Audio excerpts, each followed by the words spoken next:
朋友们，大家好，欢迎来到大刘说说。今天的话题，咱们来说一说中国的国有企业。这个话题比较大，可能视频时间会比较长。23号的下午，国务院新闻办举行了新闻发布会。国务院国有资产监督管理委员会主任郝鹏表示，截止2020年底，国有企业在保值增值、经济效益和运行效率方面都有明显的提升。国有企业的资产总额218.3万亿。今年是“十四五”的开局之年，国资委提出了总目标：做强、做优、做大国有资本和国有企业。世界上不光中国有国有企业，很多国家也有。但是国有企业发挥作用最大、运行的最好的只有2个国家，一个是中国，一个是新加坡。从表面上看，新加坡的国企是最好的，很多朋友都知道淡马锡。但是新加坡的国企和中国没有可比性，一是新加坡太小了，好治理。如果在中国，淡马锡也不可能去修青藏铁路、修川藏电网，办个邮政公司去新疆、去内蒙送快递，那是无底洞，淡马锡也赔不起。二是新加坡的国企起到的仅仅是为国聚财的作用，中国的国企不仅要为国聚财，还要保障社会稳定，粮食、水电的价格要保持平稳，另外还有促进社会发展的义务，比如边远地区的基础设施建设，为中国的企业走向海外打前站等等。所以总的来说，中国的国企发挥的作用是最大的。别的国家的国企就没办法说了，美国的邮政是国企，众所周知效率很低。法国的铁路是国企，铁路工人在18年的时候大罢工，铁路运输都瘫痪了。印度的国企更是快把国家都搞破产了，逼得印度开始搞私有化转制。但是中国的国企问题也是很多的，每个人都能说一大堆。效率低下，企业里官僚作风严重，人浮于事，看着都让人生气。有些问题是人们的理解问题，比如2桶油连年亏损，老百姓都理解不了。私营加油站便宜2块钱还能盈利，2桶油怎么就亏了？殊不知，如果不是2桶油用亏损扛着，私营加油站一升油卖到10块钱也不稀奇，因为中国没有石油自己的能力。除了理解上的问题，国企还有很多看似矛盾的地方。比如说，国企的效率低下，不思进取。一提起国企，人们都是这个印象，但是一旦到了关键时候，国企的效率是最高的。武汉10天建起火神山、雷神山2个医院，这可不是普通的医院，是高标准的传染病负压隔离医院。虽然有华为这些民企参与，但起骨干作用的肯定是国企。这个效率，全世界都惊了。再比如中国的高铁，建设运营效率之高，也是世界第一。这些问题看似非常矛盾，其实反映的都是中国国企独有的特点。中国的国企总体上是成功的，是全世界最好的，但同时也是问题最多的。国企改革已经40多年了，依然存在很多问题。那么中国的国有企业是怎么一步一步发展成为全世界这个独一无二的经济形势呢？中国为什么拥有全世界最大、最多、最好的国有企业呢？首先我们要从历史上找原因。中国是世界上最早出现国有企业的国家，早在2000多年前的春秋时期，我们就有国有企业了。可以说，搞国有企业，咱们先天就有这方面的基因。很多朋友都知道春秋时期的良相管仲，诸葛亮就自比管仲嘛。管仲是齐国的国相，齐桓公为财政发愁，管仲就建议搞官山海。官在这里是个动词，就是政府经营；山海是代指，指的是山里海里出产的东西。山里能炼铁，海里能煮盐，就是官府垄断经营铁和盐，这就是中国最早的国有企业。效果怎么样呢？立竿见影，短短几年，齐国一跃成了春秋五霸里面最富裕的国家。可能有朋友要问了，那齐国这么富裕，为什么齐国没有统一中国呢？问得好，理清楚这个原因，我们也能更深地理解当前的国有企业改革。管仲是个经济管理的天才，他搞的国有企业不仅使国家有钱了，而且对于民间的工商业也是大力倡导的。管仲深知商业能富国富民，不仅是工商业，齐国的服务业也是首屈一指的。中国古代各行各业都有祖师爷的，比如木匠的祖师爷是鲁班，大家都知道，但是色情业的祖师爷估计没几个人知道，就是管仲。管仲鼓励服务业，包括色情业的发展，齐国当时的服务业也很发达。换句现在的话来说，就是齐国的第2产业和第3产业高度发达，齐国有钱，齐桓公也是第1个称霸的，春秋五霸之首。但是管仲的理念太先进了，先进的脱离了社会生产能力的承受范围。当时社会的生产力是很低的，特别是农业生产力很低，人们总得吃饭吧。比如说3个人耕种，产出的粮食只够5个人吃饭，那么齐国最少得有60%的人从事农耕，才能保障国家的正常稳定。但当时齐国的工商业和服务业太发达，也挣钱，最后搞得1多万人不种地了，跑去搞工商业和服务业。当然了，管仲还是相当重视粮食安全的，齐国也不缺粮。管仲当时还对鲁国发动了一场粮食战争，史称鲁殐之谋。另外，齐桓公在世的时候政局稳定，齐国也有钱，兵强马壮，没钱找别国买，别国不敢不给。但是齐桓公一死，国家立刻就乱了。国内几个大臣和公子为了争位打的是昏天黑地，乱到什么程度呢？齐桓公死后67天没人收尸，都臭了。齐国的第2、第3产业也随之崩溃。秦国能统一是有原因的，大家知道秦国强大是因为商鞅变法。商鞅的理念是重视农业，农民必须耕种，重视工业，工匠都是统一管理。秦国是世界上第一个实现了武器标准化、制式化、流水线生产的国家。没办法呀，当时的社会生产力就那么低，必须把有限的人力物力放在最需要的地方。所以呢，商鞅打压商业，禁止服务业。换句现在的话来说，当时齐国搞的是产业升级，而秦国搞的是产业降级。产业升级当然是一个好事，但是如果生产力跟不上，社会制度有局限性，也就成了坏事了。这个故事说明了2个道理。第一，中国搞国有企业是有历史积淀的，起源很早，而且历朝历代的官府都有经营的产业啊。第二，中国的国有企业改革这么多年了，为什么还会有这么多的问题，而且还要继续的改革下去？是因为国企改革一定要和当时的社会生产力和生产关系相匹配，否则呢就会出问题。事实上我们也出了很多问题啊。接下来咱们就讲一讲建国以来的国企变革。新中国建国71年，但是这71年生产力和生产关系的变化要超过以往5000年的总和。建国初期，我们的生产力非常落后，说落后是客气话，工业是落后吗？工业是压根就没有，好吗？到现在，我们的生产力世界第一，中国的工业生产能力超过美国、日本、德国的总和。这么巨大的生产力变化，注定了我们的国有企业改革不会一帆风顺的。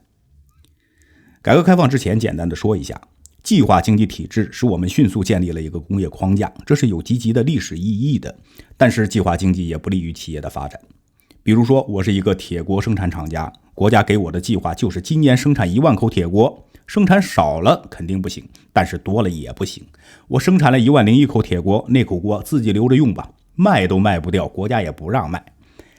你说我的工人生产积极性很高，半年时间就把1万口铁锅造出来了，那也不行。剩下的半年你们干什么？天天上班看报纸吗？不合适吧。到了改革开放之后，这种国有企业的治理方式肯定不行了，需要变革。怎么变呢？4个字：让利放权。国家不下指令了，企业自己根据市场的需要生产吧，生产的产品自己拿到市场上去卖，挣的钱也不用全部上交国家了，按规定交税，交完税再上交一部分，自己留一部分。这一下企业的生产积极性就调动起来了。这是国企的第一次改革，一直持续到1993年。这中间虽然国企的积极性上来了，但是一直存在一个问题，就是国企的竞争力不强。别说跟外企竞争了，就是和乡镇企业竞争都费劲。这使得人们非常惊诧，国企享有的资源是外企和乡镇企业无法比拟的，单单一个价格双轨制就让国企占尽了便宜。1吨钢材民营企业去买得2000块钱，国企只需要600块钱。你站在终点线旁边跑，别人从起跑线开始跑，竟然还被别人超过去了。问题在哪儿呢？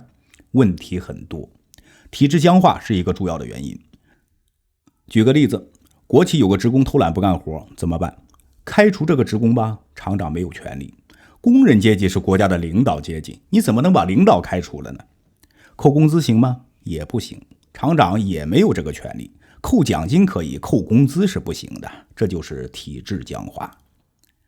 另外，责权不清，一个国有企业理论上是属于全体人民的，但是全体人民很明显不可能人人都去关注某一个国有企业，这就造成了全民所有制其实成了无人所有制。有的企业搞得好还行，有的企业搞亏损了，向谁负责呢？无人所有制意味着不需要向任何人负责，最后无奈只能国家兜底。1994年，国企改革开始进入第二步，推动产权改革，建立现代企业制度。首先明确了国有企业的出资人和责任人，国家不再为企业承担无限责任了。简单的说，就是国家把资产交给企业去玩，玩好玩坏，企业要自己负责了。企业也可以开除职工了，也可以自主决定分配标准和分配方式了。建立现代企业制度是率先从深圳开始的。1994年，深圳开始大刀阔斧的改革，然后迅速的向全国推广。这是国有企业改革最为波澜壮阔的一段时间，从1994年一直到2003年。但是这一段时间也是出现问题最多、国有资产损失最严重的一段时间。企业转制造成了大批国有企业职工下岗。据中国统计年鉴的资料，我国原有国有企业的职工 1.1 亿人。1998年国有企业职工人数则为5200万。集体企业的职工原有4000多万人，锐减到1000多万，7000多万人下岗。这7000多万原国有和集体企业的职工，除了一部分直接转到非公有制企业之外，大部分人都有一段或长或短的下岗或失业的经历。我这先入团后入党，我上过3次光荣榜，厂长特别器重我，眼瞅要提副组长，领导一直跟我谈话，说单位减员要并厂，当时我就表了态，但工人要替国家想，我不下岗谁下岗？90年代的下岗潮使国有企业得以轻装上阵，但是对那一代人来讲，无疑是一段不堪回首的惨痛经历。东北老工业基地的国企职工感触应该尤为深刻。伴随着这一时期的还有国有资产流失问题。国有资产流失从改革开放以来就有，在1994年之后开始愈演愈烈。有地方政府以1元钱的象征性价格把企业卖给个人，原意是想让个人承担起企业的历史包袱，照顾好企业的职工和退休人员，企业在私有之下能够继续发展。结果鸡飞蛋打，企业最终资不抵债，职工下岗，国有资产也流失了。经过几年痛苦的摸索，国有企业改革终于走上了正轨。1999年，国家出台了关于国有企业改革和发展若干重大问题的决定，国企的股份制改革开始全面推行，国家开始抓大放小。经过这一轮改革，国企的现代企业制度开始初步建立，一部分国有企业在资本市场上市，一些大中型企业通过剥离社会职能、辅业分离等方式，开始走向更加市场化的企业道路。但是仍然存在新的问题，政府作为国有企业出资人的身份，仍然对企业有着过多的干预。一个企业往往同时被多个政府部门管理，比如工商局、工业部、交通部、外贸局等等。多部门管理不一定多部门负责，往往出了问题谁也负不了责。管人管事管资产的模式虽然有所进步，但仍然不适应企业市场化的发展方向。2003年，国企改革进入第3个阶段，国家组建中央、省市3级国资委，改革国有资产管理体制，明确指出由国有资产监督管理委员会履行出资人的职能，试图解决谁都想管、谁都管不全、谁都不负责的问题。政府从经营国有企业到管理国有资产开始转型。但是国资委不可能对各个国企都进行有效的监管啊，臣妾做不到啊。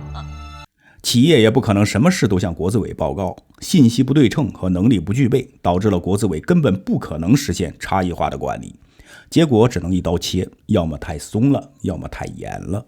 所以说第3阶段的改革实质上也没有取得预想的效果。改革就是这样，不可能让你把所有的事都想清楚了再出手，只能一步一步摸索着走，渐进式的改革。这一个阶段持续了11年。现在国企改革进入了第4个阶段，全面深化的阶段。2015年出台了中共中央、国务院关于深化国企改革的指导意见，这里面最重要的有2点。第一，国资监管由管企业向管资本转变，国资委监管国有资产就行了，把国有资产的经营权和管理权全部下放给了国有企业。第二，稳妥推进混合所有制改革，就是通过引入多种社会资本的力量，使国有企业的股权结构多元化。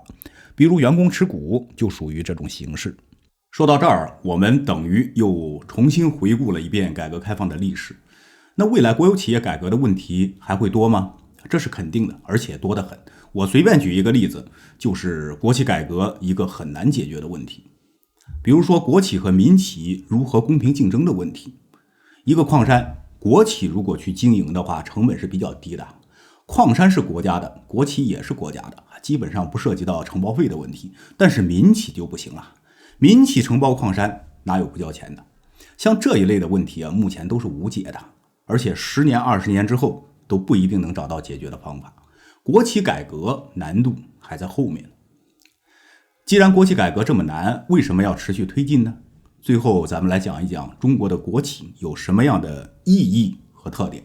国企做大做强肯定是好事，有着极其重要的意义。首先，在关键的时候，国企就是定海神针，是国家最可靠的力量。历史上，英国和荷兰打过一场仗，英国没钱发行战争公债，有些公债被荷兰的资本家买了。荷兰商人为什么要买敌国的债券呢？因为英国诚信呢，即使是敌国也不会欠债不还呢。反过来也说明一个道理，诚信固然很重要，但是这个事情是大是大非的问题。私人资本在战争期间可以资敌，在关键的时候肯定是靠不住的。国企毛病是不少，但是面对原则性的问题，国企是绝对不可能犯错的。举个例子，去年支援武汉的4万多医护人员，基本上都是来自于公立医院，一招即来，无怨无悔。你见过莆田系的医院有动静吗？另外，国企特别是央企是中国政局稳定、保持长治久安的基础。中央政府要花钱的地方是很多的，钱从哪儿来呀？一是收税，但是不能无限制收啊。二就是来自央企。别说卖地啊，卖地的钱是地方政府的，中央政府拿不到。中央政府花钱很多都是来自于央企，光一个中国烟草上缴的利润和税收就能支撑起中国的军费。所以说，国企对于咱们国家政局的稳定是起到重大作用的。党和政府手里有钱，就可以为人民的利益出发，做很多资本家不愿意做的事。不用去看资本家的脸色，别的国家就不行。举一个例子，日本也有共产党，如果有一天日本共产党执政了，会产生像中国一样的变化吗？很明显是不可能的。日本共产党手里没钱，除了税收，只能向资本家伸手要钱，拿人手短，吃人嘴软，想违背资本家的意愿去干些让人民得利的事情，难度太大了。其他的国企所发挥的作用和存在的意义，大家基本上都知道，时间关系就不再一一表述了。中国的国企为何会无条件听从党和政府的指令呢？我们看一看国企独特的用人制度就知道了。央企的一把手一般都是由中组部、国务院国资委和其他的部委任命的。地方国企的一把手呢，是由地方党委和地方国资委任命的。国有企业的领导理论上是没有行政级别的，但实际上是有的。举一个例子一位官员今天可以是主抓一省经济的副省长，明天就可以调到工商银行总行去当行长，后天呢也可以调到国务院的某个部委去当副部长。这种人事安排有什么样的意义呢？就是说国企的领导就是党和国家的干部，只是分工不同而已。不管是把你安排到企业也好，安排到政府也好，本质上是没有分别的，都是为党和国家、为人民服务的。这就是中国国企和其他国家国企不一样的地方，也是中国的国企为什么能发挥出独特作用的根本原因。好了，今天的节目咱们就说到这儿，非常感谢大家观看，下期节目再见。